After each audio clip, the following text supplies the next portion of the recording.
Namibia's legacy of inequality dates back to the German occupation of then Southwest Africa in 1884. When Germany lost the First World War, it lost its colonies too.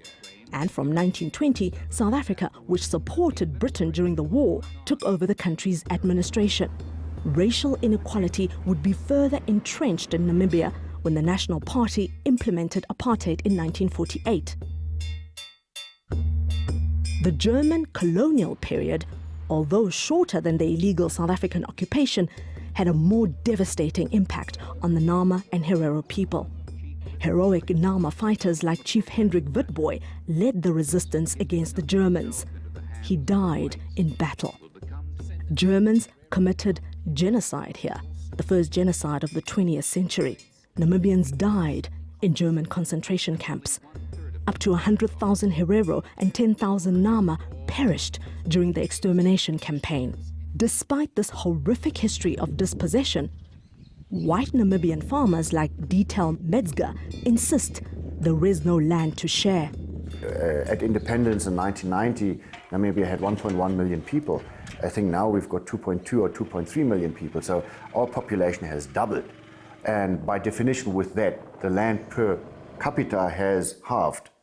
Dietel's ancestors arrived here in 1886, 2 years after Namibia was colonized and became German Southwest Africa, as European powers began pillaging Africa's resources.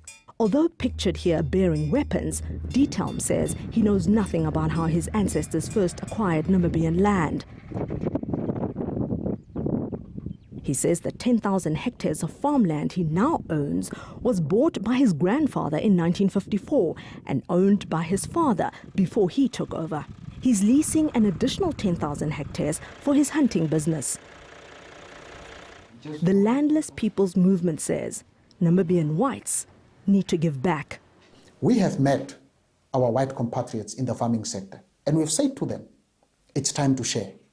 You can't own 2 farms of 20,000 hectares and think we will be your friends. The question is just always, do the people want a farm to farm it, or do the people want a place of a piece of land that they can call their own to live on?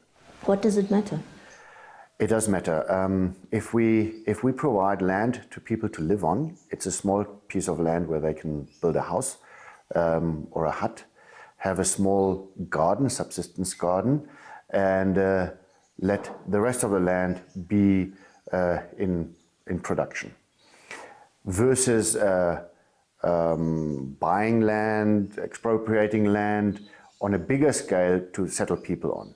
Because once we do that, we lose the productivity. Would you share the land with people who would continue with the farming that you're doing? Would you be willing to share your land with them? No, because productivity wouldn't be affected, right? No, I wouldn't, because for the simple reason is that I need to live off the land too.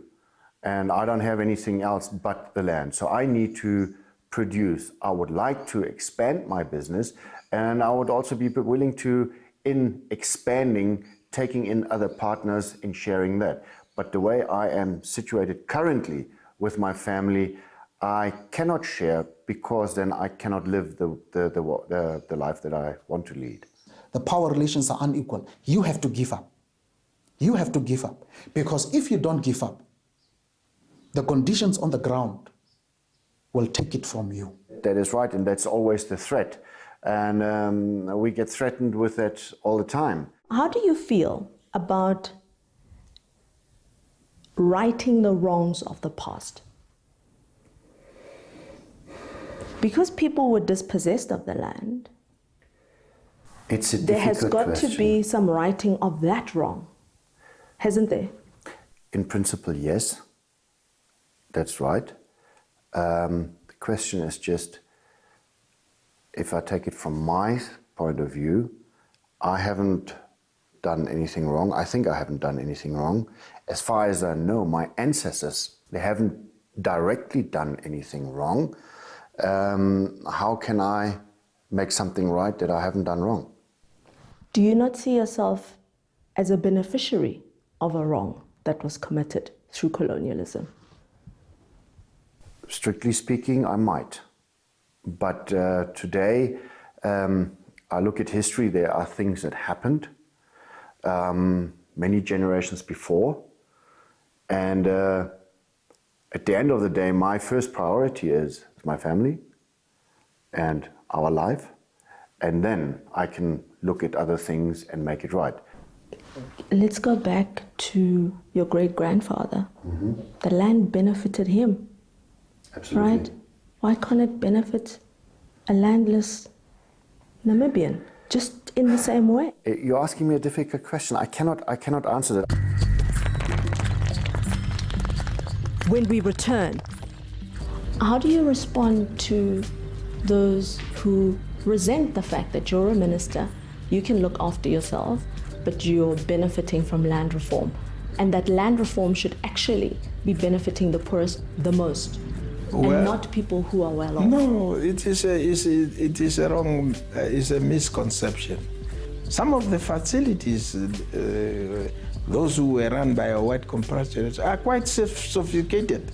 You cannot just bring a person from an informal settlement, put him there, and hope that he will succeed to farm.